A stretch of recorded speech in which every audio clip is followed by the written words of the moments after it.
I couldn't believe it. I was like, how did they just leave me in here and lock the door and go home for the night? It's a shocking story.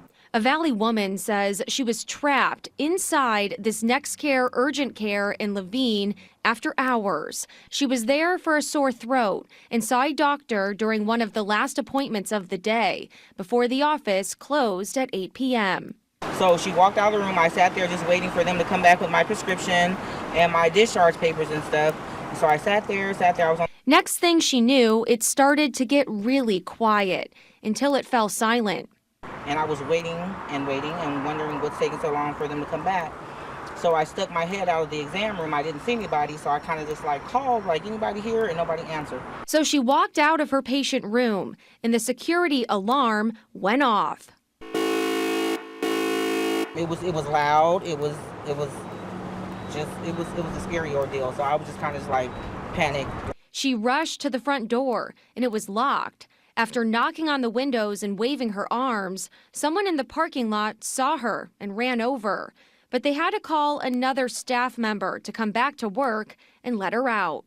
It was the fact that the alarm is going off. There's no one in sight. I'm thinking the police is going to show up.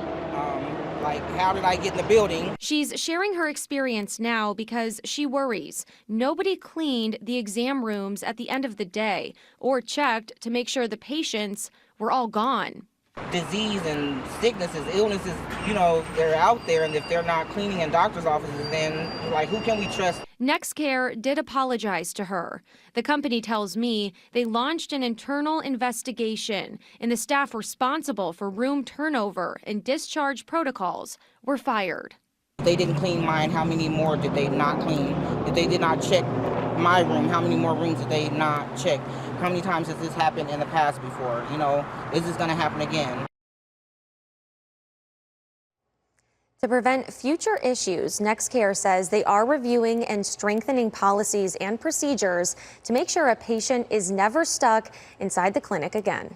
I feel like a lot of us have been left in a doctor's office once or twice, and you're wondering, gosh, did they forget about me? In this case, they really did forget. They really did. Yeah. I mean, I think we've all been there. You know, you're waiting and waiting and waiting, and it's quiet.